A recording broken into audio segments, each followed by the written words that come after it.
地味だけど役に立つ。まだ見ぬ漫画の小技集めました。の巻。皆さんこんにちは、ゆきのこです。助手のゆきんしです。これまで漫画のためのクリスタの使い方をたくさん紹介してきました。今回は、これまでの動画で紹介しきれていなかった、漫画向けのクリスタの使い方、ちょっとしたアイディア集になります。ちょっとだけ書くのが楽になったり、お手軽にクオリティアップできるようなやつだね。そんな感じです。今回は主に、背景歪み、線幅修正散布、グリッド描写フィルター、スピード線化の4つについて紹介していきます。どれも便利そうだよ。それじゃあ早速やっていきましょう。まずは歪みツールです。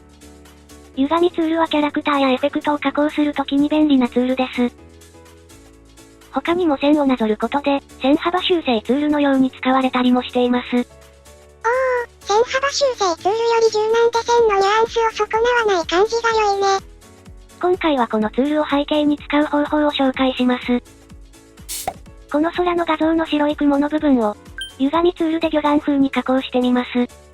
歪みツールは基本の設定のままでは、ブラシサイズをあまり大きくできないので、背景全体に使うのは難しいです。なので、ここの画面上のサイズで指定のチェックをオンにします。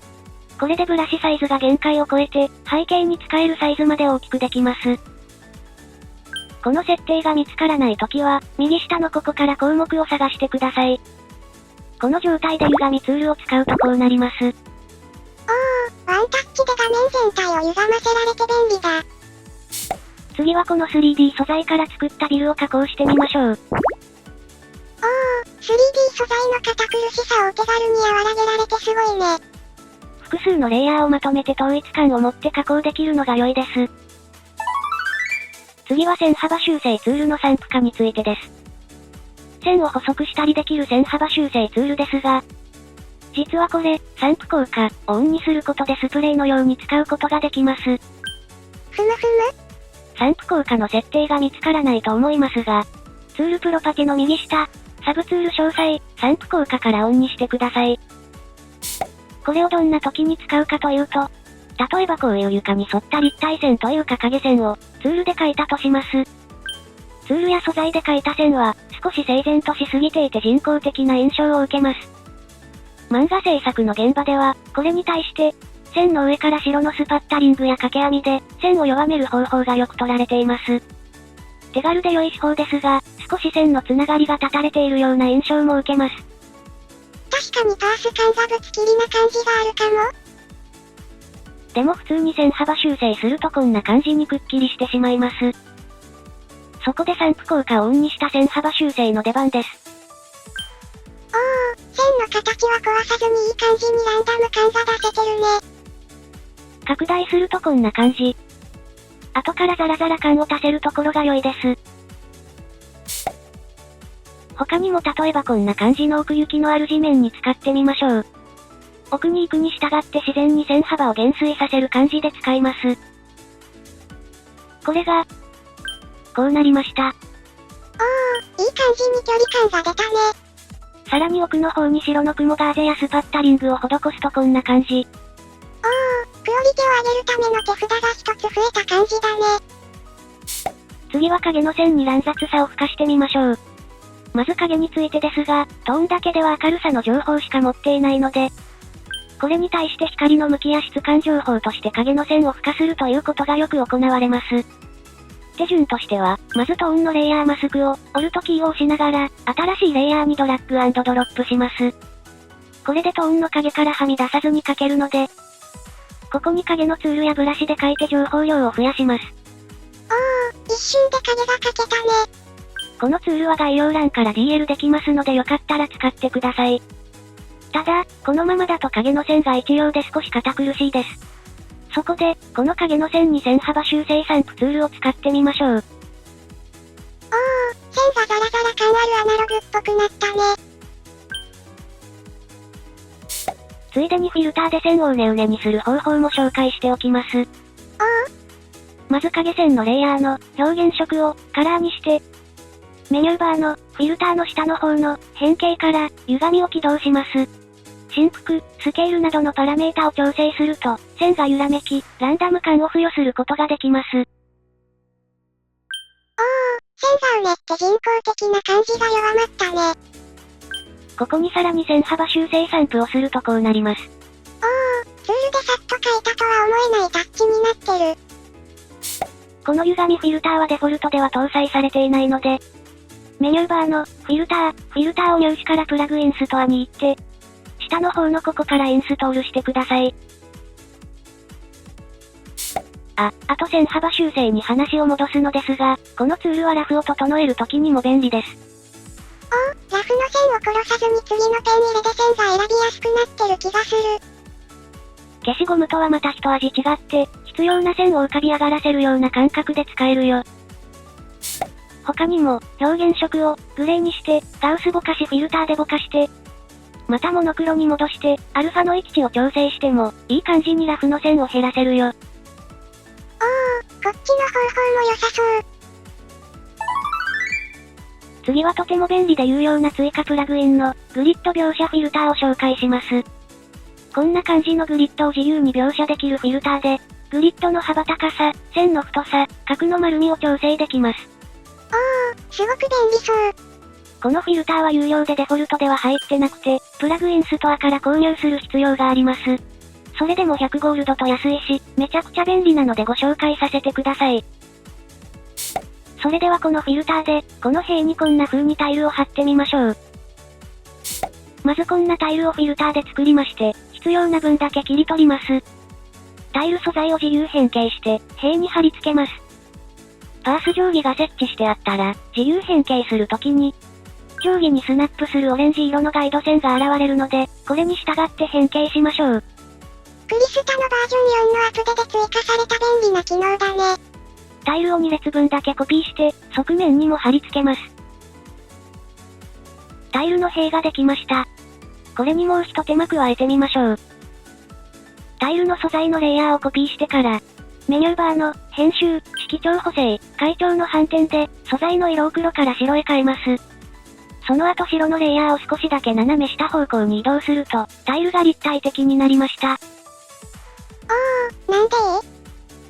これは白い方がハイライトのように黒い方の素材の上端と右端を覆い隠すことで、タイルに左側面と影が生まれて立体的に見える仕組みになっています。手間いらずで一発でクオリティを上げられて良いね。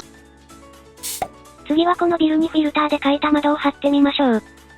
パラメータを調整して角の丸いグリッドを作成して、色を白にして、縁をつけてラスタライズしまして、こんな窓枠が描けました。これを自由変形でビルに貼り付けます。いい感じだけどもう一手間欲しいかな。じゃあ窓枠をコピーして、黒く塗りつぶしたレイヤーを、ちょっとだけ移動して影みたいな感じにします。お手軽にビルの窓が描けちゃったね。今回は説明の作例だから全面貼りしたけど、実際に描くときは部分的だったり階層で分けたり、柱を挟むとより良い感じになるよ。次はこんな感じのタイルの床を描いてみましょう。グリッドの幅高さをそれぞれ400、線の太さは17くらい、角の丸みは85くらい、回転を45に設定してグリッドを描画しました。この素材を自由変形で床の面になるように変形します。奥の方が少し唐突に途絶えているように感じるので、線幅修正ツールで自然に消えていくように補足します。この時、1ピクセルの線を残す、のチェックは外し、完全に消えていくようにします。少し処理が重たいですが、これで綺麗に減衰していくような効果を与えられます。今度は乱雑さを付与するために、線幅修正散布ツールで形状を調整します。処理が重たいのでこちらは、1ピクセルの線を残す、のチェックはオンにしておきます。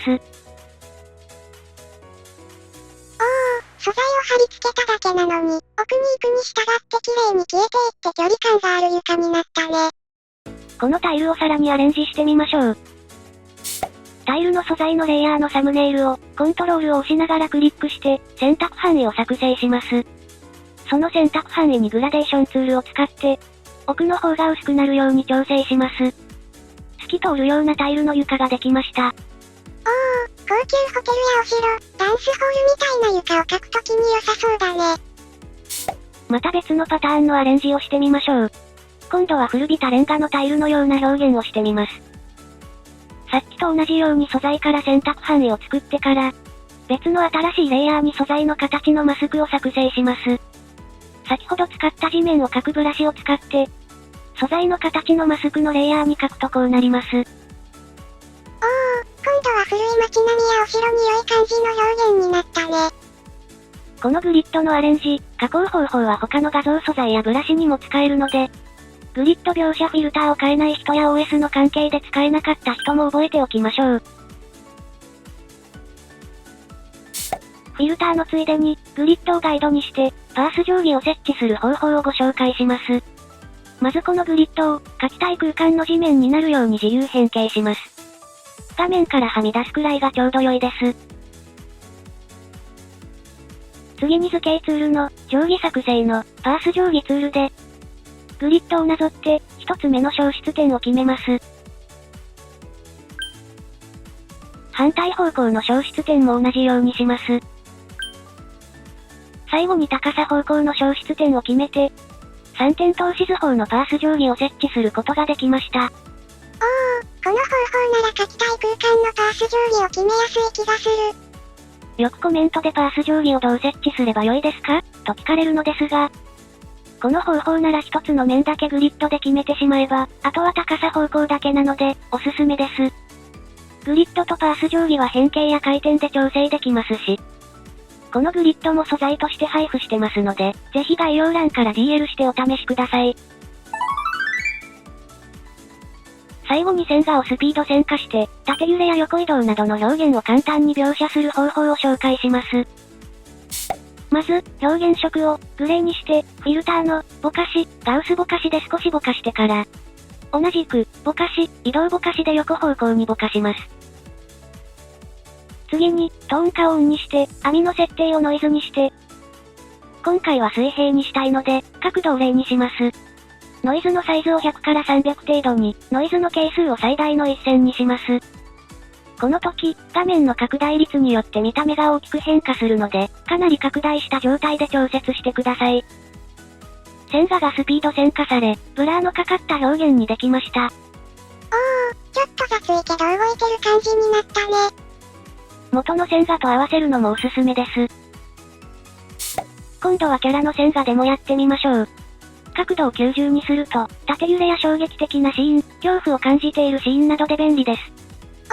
一瞬でこれができるのは便利だね。最後に背景でもやってみましょう。移動ぼかしを起動して、ぼかす距離は小さい数値で、ぼかす角度は90度にします。トーン化して、ノイズの角度を90、ノイズのサイズとノイズの係数を好みに応じて大きくします。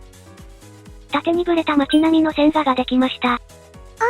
ボールとかキャラくらいなら手書きでも良いかなって思ったけど、これくらい線が多いのに一瞬でできるのはありだね。さらに元の線画と合わせて、流線を書き足して、スパッタリングをかけると、地震みたいな表現にもできます。組み合わせると色々なことができそうだね。以上、まだ紹介していなかったクリスタの漫画向けチップス集でした。地味で大量だったけど、細かいところで大事なやつだったね。今までの手札と組み合わせたり、使えそうなやつだけでも試してみてください。多分もうクリスタの漫画向けの機能で、僕にしかできないようなことは今回の動画で紹介しきったと思います。あとは各自で色々試して頑張ってください。今回の動画はここまで。それではまた次回の動画でお会いしましょう。バイバーイ。